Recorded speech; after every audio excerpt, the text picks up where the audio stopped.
medin de Erajwa ne Anochwa na dodo na de a omunim yie ne de mo frɛ me A3 one frɛ me A3 no asɛm timi ba ho to frɛ me A3 dia na che setimu de na aye high na bibia so aye bɔkɔ na me kai so wona aso yasna me de dwumadi asrunkun bro aye aquatabs eye ndu papa ya dugu nsuom ema ne ku nsuo ne mu wanyina na no no ma enkofa how bi embro Saviour furniture mo na ama ye nkonya ka me ye ne yeteso a ye de sum no pai nti Saviour furniture de se wo ba bia dia ni nyina ne Saviour furniture twumika na bra Saviour furniture ho no do Holy Mary o patasi a Saviour furniture eto Holy Mary so pepepe enye yera kwan kora kona kwaje wo nkonwa ene eda mu nkonwa ba bia befa bia de ya konwa ne yetena so kwaje nkonwa papa na ente wanim na afa so de Victory Forward Boutique sadek ema atade papa no na Victory so ye ma wo mpaboa kama yese che na onanso so enye fe yese wo ba bia nanso echi ne musia I'm bra Victory Forward Boutique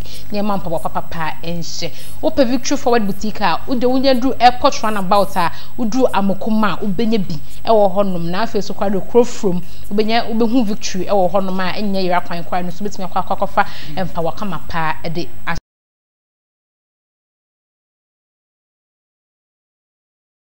because since I send that so woni pedua nim ti an kona ntam sa na bibia so eze they will say fast papa da bia wo ya ade ye ka se bra na be kire nyem na ni so a oba ye da asemi hwa wadwuma na eden e bia no se de kopia brochiri mi nya ikanda because I send that so wom na ice na wom no so no ntama wo de mfidie bi aba na mfidie na de test de en e bi na be ka ma sem de okay se de be ya o problem or na editing or chine they say the full stop yes when you do lifestyle you full stop untumi nko ba bia me last stop nse no ho asem ne ye ba beka enne Dr. Francis Yeboah enne oye me guest Dr. Francis Yeboah Dr. ba akope echire ni nanum die ni honom odimfidi papa afri abrochire aba e ba be test ahodo na test no ende we say so de obi e pa awo no ese obi epe obi won ma say awo ho ayede na mnuane ne ma yedidi nti awo ho ayede amebe mu nse na de wo de machines na ba ne de machines na ba ne de ene be ka ho asem na ye free ha no ma nyina ya bo mika ne aba ho ne ya pa awo stroke sem de ne nyina ya dan ne ye ni aba brepo ye nyedu ho so de nimsi yankopon be na muso aboa yen ama ye ho atoye pa doctor the case Dr. Francis Yeboah kra na Dr. Francis Yeboah yen you'll be a okay. Na me versatile. Me use one system of treatment. Okay. Indeed, I trained as a medical assistant. And I'm quite alternative systems of medicine. Okay. So, indeed, practice homeopathy. Yes, clinical nutrition, automolecular medicine. Okay, wow. Acupuncture, iridology, and all these things. Line beer will need to be one more. So anyone we see the drugs and one failure no. Okay. Maybe I don't even apply homeopathy and money you go to clinical nutrition. Wow. All round. You go to every angle. Wow. Can be a first of many free day. Because there is no one treatment regimen perfect, complete in itself. Okay. Now, as summer radio be kind ye, and then doctor wa kone neighbor home, and the Wednesday they said doctor Tian neighbor and I'm doctor no wabinyon. Doctor no crew. Wabinyon. What's the worst na we do? Ntiana I am share on so. Ntiano se be pebre na ni nyina ye bia bia mu kakra. I bet you need them. Then the topic in a tubal factor infertility. As and then I would dear once a man can be kind of the man edda. So I would dear no once a man can Dr. Casabia tubal factor aiding. Right, I wore Emma, agent Emma Hodros. Now, move you on more. So, exogenous. If you are near the body, you also are endogenous. Inside the baby, and maybe a property. Okay. Na ka oba wa so e ba wo de na kasa ye wo ovary na etukusia na kasa. Okay. Ana etukusia ni wi a e fa ma bi mu. Na sa ma I from this fallopian tube. If you are about the top, I would know. Okay. Now when you would drag you more friend on the endometrium. Now I bet plenty of mafia out there. adeɛ friend say bi process because it's a backup because color and so baculum na akatwem na fi begin to be maybe na fi progesterone and the channel to full term okay na fi hormones ahodo be brave be switch say be one of correct me okay and the can was say say majority kusiani ya ahodo to me bro ya ba ko e ma otimi to kusiani to me ho ba ya shaka so say won to kusiani ke say to me muza okay obi to kusiani so hunisa okay but you won kusiano ultimato but chief na FM ahoma na FM aba drobe na FM aba imu abro enti anu na ebe hwa say niema ben ne ma imusisie na ne senti ma obawi entiminya awo take the tuber factor infertility okay chiefs no ni hawa de ba ma awo ba be yedin niema ben ne memusisie no na akwa ben fa de kwa ben de ba so bitime yefi ona na say ye from the ben ye ya ebo ama say chiefs no mutuatua okay international family because ekwan be so le mufa etuatua edikan your congenital malformation nipa no na wo mu ye wo no na ne de no e tokronem emotua na yeso ari si imum ni do mpi tokronem anya no kresa so we are to the tokronem kasa do tumi kasa keke nti obu a ye wo no tokronem ne di ni motua and your congenital malformation dey utumi nya ho hwe ma ne nya but enoso e very rare ena e wo sa ahome itue mutua ye no one du ha na eye endometriosis ana afi e wo hydrosalpinx buana insu na ejiremu na amana basa okay ibi so scarring ibi si twa abamu na be mu abloko so no ana ibi also infection na man basa atitru say mo bi say chlamydia trachomatis mo na de chlamydia eban okay say unya chlamydia no ahwe so anko na che no munya kwa wura wudi no ma de go to that place na from be close ma poso problem okay so no afina o mama pass I did the same pompa apaya no insu no na block mu afu tunya sapinjem fraxis okay and also betria to chronum so no ana afi ye wo sapingitis ischemica nodosa and say ade and so to betria to chronum okay so no na ni nyina mu no e kwa bi e fa so ba bia no se mo ntimi an na ho a awo pa se wan kasa binyin se awo de unya na sa je se bia e koye IVF ana se bia through assisted reproductive technology no to me abinya sa okay doctor na o kasa no o say obi wo hono ma ye de wo na ene de be ne den kra na ontimi enwo no okay je say you use ART assisted reproductive technology ana se IVF ano ne de sani aye bua esiesi akora bi wonchen e ka kusia no mienu kusia ne be masco abo we de abetum no because bribiana be man oba be hia no within the first 10 minutes sperm spread by name 90% ewu na omunya kwan enter cells na no ba wodi enum omokọ a tube no emu nchemu miensa ba bia etwia awodi no so paa no ho ye the isthmus so no ana ho na sperm no ko mpokotena omotwe kusia no okay kusia no so tia na ba betra the infundibulum so if infini ye ampulla okay ampulla ho no mienu ba be hia and is a blockage in the bar blockage to see what ampulla ho no baby o mienu ba be hia so na sa gemes ni no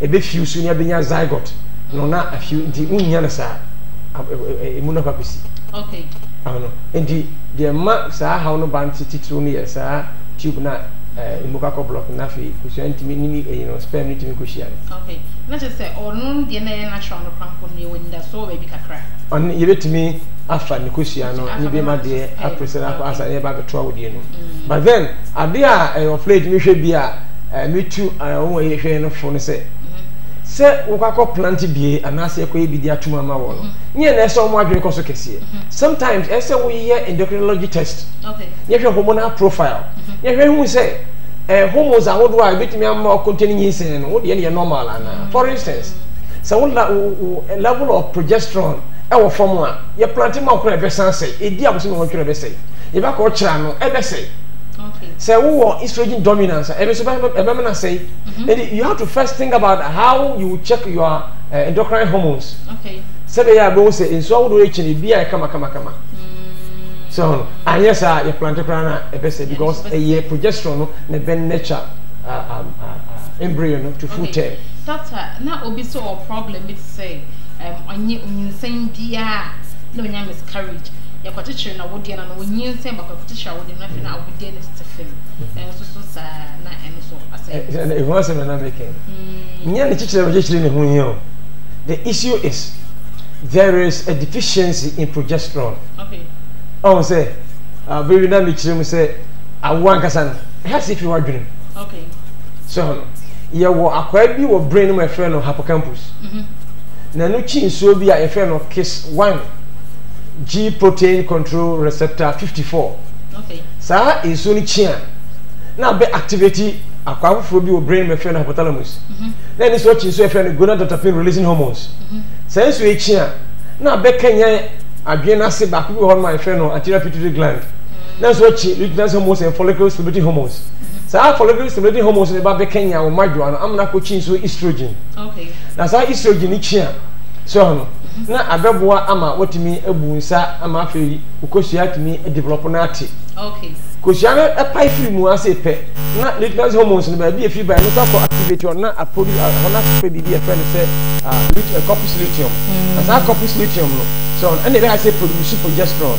Na progesterone no na beba na abehwe se kosua bitimi afam awodie no. Na fa be lecture no be feed no with blood na dey ko say before placenta na sa what here dey beba.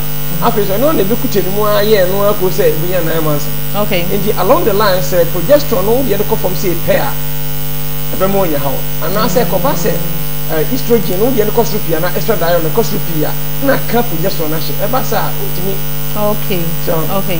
Ama ni say ntro ho dey chichiri kroa ebeba. And omo nya spontaneous abortion na say miscarriages no.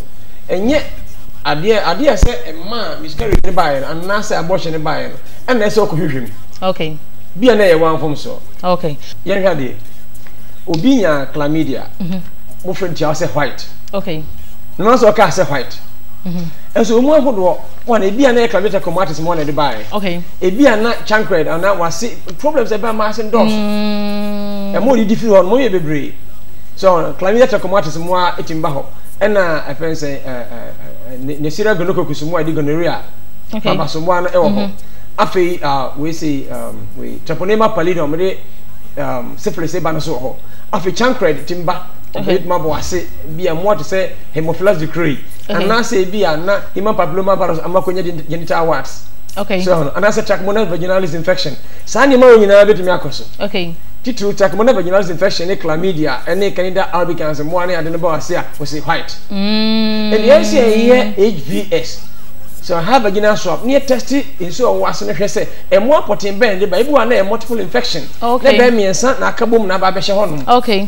You see into who say mo akwa de by no then we solve it because say one hwe ankona say chere ho obi a we say wanya odi po na che ho pi no. Omu nya kwa wura wodi no. No mo kwa no mama infection akoba. Sa tube no. So mu yakitwa fa ne say te say pen a ye de twiri ink no tube no shim no. Okay. Okay. Eswa. Ndi omu ko block mu a you sentiment koba yeah. I say strong. Yes. Okay. Enti koba sa we say awo akwa problem le bi di kwasha be e compile boni ade enso so the problem no ho na won wa tan nya sa problem ne ye e ma won wa abortion pain. Okay. Especially ukoya abortion basa kwa money bi so ma ye di instruments bi e patagro wase sa instruments in infection no be ma obenya bilateral tubular occlusion. Okay. Chief ba betuatua. Sometimes procedure back when fast with test had here yeah hysterosalpingogram so HSG ukokoye no so you see there yeah and I say be a laparoscopy. Okay. And there be say tube no tua na say imu da ho so it is hard the way there say oba wo infection bia don't just deal with it lively say oh you be keke wa ko pe bia fefo asibi don't think say that the hornet here just say you solve the problem to its logical conclusion. Okay, doctor, if I say you basic akra on miscarriage so, you basic akra on miscarriage so. Say obi o hono ma I say all the time miscarriages are interciation den obetimi achim kakra. Ene nneema bi eni kwan say oye. Ene de wo say oye miscarriage to betwa. Miscarriage sometimes apart from hormonal problems bia in so na ehwe akodan so ma we develop to full term no. Okay. E come from na upon yen. And your problem for our dear no. So, your adiba moment, Babatom say pet na what form and service na form cervical mucus plug. Okay. Oba wo dey no nso bi wo a tintan pa to say stagia thick. Okay. Na ni moja kan bom na form sa operculum. Okay. A block one na ade ntimi mfiri abontin kom bibi so mfiri inside the ma. Emma. A block one no. Na obi dey say asem ko ba ho infection ko ba ho a. So no na akwakonya how dey ama no. Because eno na sometimes bibi na make one say ma bebre no enso esan wo anti-sperm antibodies na wo omo awde no ho no. Edina na me advise say ma na on tade me ma ayi shomani ma me ma sperm ko mu no dangerous. Monum no. Yes, we yes am be ma sperm ko mu say pe. So no sa sperm na ko mu no ni kwa se kofa oyem. Ti uni pedua be hu say enemies na ba ho. Na sa natural killer cells na form antibodies against the sperm no maku. If you want to body develop sa de bi wo mu na de bi aba wase. And this how about no be me hie bia no a sperm no call ya pe na se hono mo a awode no hono mo a na omokum sperms ni na because of anti-sperm antibodies na awode na no ho. Okay. You see sometimes it be no sa cervical incontinence ne service na no nya din and as infection be about they very weak. I know one of the factors that me ma munya sa miscarriage no. Okay. And this say ade a enye hormones na ma no ba sa e chichire de a e be yi. So sir, but say ye hormones na fall short ama munya miscarriage ni dia chichire kra na still na be cause to us because enye eno ne the cause of the problem. Nye chichire na be boa wo. Okay, into doctor say ye miscarriages no. Ye mbra afi tubes ne so biem. Say obi wo hono man tube ni mu esi te say de na wo ka no say obi wo hono man ye de wo no nti omo a omo de ne amfa ho omo no omo ase no obetumi abo ama emu abi. And no ma lifestyle is different altogether. Okay. So Bram started to me dealing with that problem no. So first lady am here any day no. Is in banana nti. Wow. And thereafter be bring so there. Now I'm advising people bosumi ani department nyem kese wo mpa sa July, August and September. It will be a only say our problem no don't delay. Yen intentem. Our basa and you say to me caution temper because our bad yes. I didn't hear. We are going to reach room. Debbie, Doctor Yen can ye na obi on so few on tiasie say our bar and the yin saying to me ba. Men tiasie. And you all say Enchibiano on Beshemra, Augustimo. Mrabe Basse. Bofobia ma onko wirem kokuma boa sabri ma mo nyina o manyem mo bra kusua no wa hoden ni se timi baso papa okay August September pa awon wom no awon no yes awon na be show na ma mente me ho awon wase nti chese osenkafo osi se benu da ho yo mo shi makani Boga, you want to aso? Oh, no, no. Sabri we see mo no. Say we problem. Chief say I can say more block and we need problem. Okay. So far as like you go part of lifestyle reform clinic or the only problem. Chiefs need we triano. If you be more quiet, he sort of fingogram and na say laparoscopy. Ubo we say chiefs no give you. Okay. Ni say abenyim na be kire say ade mu ada hampa. Doctor, anyway, the mamenye promo ikakra. Ansa na yasa ato aso. Na me kai wo say obi bia wo hwe yen a wo sori a wo de wo say wa wodie mu asi, wa wodie emu asi no entna fa akon say akwan bebre na abie entna fa akon nya me ya adom a ena yi a ye kase ya doctor so refi he ya okwa kohwe enkrofo bebre e wo hospital ho no entna say lifestyle for e de machines aba mo aye mu atuatu nyina fallopian tubes mu atuatu nyina wo do de dudu ho no ma obi be kase we de men kase be kase me kan obeka se me kan but maka obeka se me kan embebie ama wo so atumi awo afa ho afa oba nti doctor answer crampon for numbers na esa ama yembiem na yento your questions so number na 020 okay 020 847 8686 020 847 8686 okay na second one here then 0266 586048 okay I think say egu screen so crack ama I into mo so betumi ahweso na ma frɛ mo frɛ doctor Mom tubes emu asisi no mo mfe doctor say the doctor can no machines na die egu ho ye de nya kwa ko hu nti mo ntwumika na mo nya ndru hospital na mo ndru hospital dem nim sinyakopon be nam doctor so aya mo nyina mo ho adwuma pepepe doctor me nto aso se na wo ka say obi ho no ma omo ya na mo tanya sa miscarriage ni ade no amo we mu sisi no aye bebre na aye abortion Yes. Abortion to me cause society. Papa, one more abortion, not 10 years problem. No, say I can say abortion so it was so be infection commerce. Okay. The infection in your road tubes. So now because actually say me video at Rocra would a woman who be physically by any video at your current person, yeah, abortion. Okay. Now say Sikum Karano. Wow. So sometimes the season you could chop on you come akwadano. This will make noise. Oh. See you couldn't. Titino, you never. And you're killing. Wow. It's bad. In the say cat. So Mammy no be infection. By baby and go on your serial products of conception. Maybe a take him. And no crime maybe sound to me why I know I won't want. So and no a friend say problem be a woman be a dinner or ibitikem. So na you say be a statia na kokano. Na ama untimi nyinsay foforo e ba ya na akakose no. What? Enti ma bebre ase o ma wodi mu. So no. But na me tell say oba wo sha first do fertility weeding. E be ho adwuma hwene ma hodo a esikwan ma wontimi manyina. Now we begin to work on it gradually to bring it down.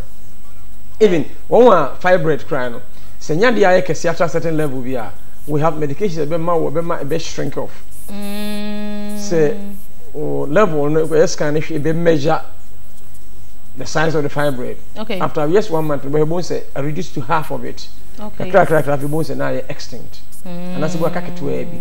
What mean say bra kaketu e bi no. Wow. Yes. Wow. Not just say doctor say show me ya abortion it me say no na family planning so way. Family planning no. E dey am tell to for say. No do one fit na koto no bi no. Now, call PPH ho. Okay. E no bi nyama. Some of them do activate the excessive secretion of progesterone and estrogen. Okay. So and we see a synthetic one. And the Atisania mo ababenya xenoestrogens. Na afu akonya estrogen dominance. Okay. Na koka progesterone she bit makopa problem with the abro. Okay. Afu bit ma menses ay basa. And this all person we are don't go anywhere but go to PPH. Okay. Na omo take time. Almost more monyo basa. Omo take time investigating your man sign makwa esa there. Okay. Now doctor contraceptives. Me advise say enkwada one order. Also family planning. When you go there they won't do it for you because of this nipa na be fan check akoye. Wow. Because sometimes we are being a problem also. Okay. And if you know one that, don't go for that. Okay. If there's any bad practice abstemiousness, no. May me bra born in about mommy dem find mom home by. Now doctor contraceptives ne. Was it? Contraceptives. Be our problem edema. Okay. Nyame adoma. Next week oba e be kan no ne ho asem yie pa contraceptives no. E be kan ho asem yie pa. Doctor Mpacho oba sama your location and find my number no. Na yo kuma say abrepo. Highway Junction one more. Okay. The signboard needs a Pentecost School Junction. It's not a Pentecost and Kujina Pentecost as one down. A Pentecost School Junction. Okay, a upset movie restaurant. Yes. Number is 020-847-8686. 020-847-8686. Okay. And 0266586048. Okay. Yarea who don't know. So yes. Omo a wunu mpemta ha won. My ho adwuma to no more. Fortunately, just yesterday, and the hunra me order from US Ababidru. Okay. Omo Paget's bone disease. Paget's bone disease. And then next week no. Dr. Gumaya send the on siasi. Was it? Omo no mpem yi omo ya no mpem ochi apostle sisi ade o ya na ade bebre ni nyina. Omo ba we have the treatment for them. Okay. And yeah, doctor, you da say na me onshra boga. Oya de enwani nya ye enwani nya ya. Yesu bedi wachi unhu se Ghana fo nyina ye di wachi na me kai wo se da alta dwumadie e na wani guso a uhwe e wo Garden City Television me yakwaje aboafo nkrato abaye ba de aka nyina so ye de bema ho